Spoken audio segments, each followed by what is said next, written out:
পথে ধাঁধায় আমি অনেক ভেঙেছি। নিশীথের পাহারাতে ছিলেন রেখে ঢেকে, সে কখন গেছে ফিরে আমার ডেকে ডেকে। নিশীথের পাহারাতে ছিলেন রেখে ঢেকে, সে কখন গেছে ফিরে আমার ডেকে ডেকে।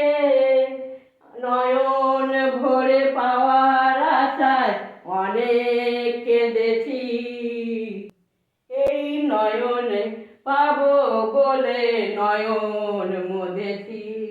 সোজা পথে ধাঁধায় আমি অনেক ভেবেছি, পথ হারাবো বলে এবার পথে নেমে